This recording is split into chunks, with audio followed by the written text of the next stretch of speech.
Doctor Manjunath ಅವರಿಗೆ B J ಪಿಯಿಂದಲೇ ಅಭ್ಯರ್ಥಿಯಾಗಿಂತ ಸೂಚನೆ ಕೊಟ್ಟಿದ್ದು ನಾನೇ ಕೊಟ್ಟಿದ್ದೇನೆ. ದೇವೇಗೌಡರು ಒಪ್ಪಿರಲಿಲ್ಲ, ಯಾವುದೇ ಕಾರಣಕ್ಕೂ ಬಿ ಜೆ ಪಿ ನಿಲ್ಲಬಾರದು ಅಂದರು.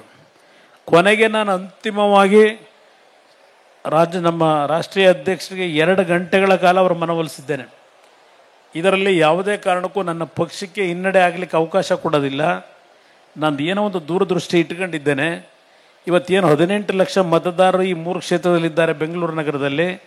ನಮ್ಮ ಭಾಗದಲ್ಲಿ ಕೇವಲ 11 ಲಕ್ಷ ಮತದಾರನಿದ್ದಾರೆ. ಅದು ಎಲ್ಲದರ ಹಿನ್ನೆಲೆಯಲ್ಲಿ ಅದರ ಜೊತೆಗೆ ಇವತ್ತು ಈ ಭಾಗದಲ್ಲಿರ್ತಕ್ಕಂಥ ಹೆಚ್ಚಿನ ಮತದಾರರು ಉತ್ತರ ಇಂಡಿಯಾದಿಂದ ಬಂದಿರತಕ್ಕಂಥವರಿದ್ದಾರೆ. ನಮ್ಮ ಪಕ್ಷದ ಚಿಹ್ನೆಯ ಬಗ್ಗೆ ಕೆಲವರಿಗೆ ಸರಿಯಾದ ರೀತಿ ಮಾಹಿತಿಗಳಿಲ್ಲ.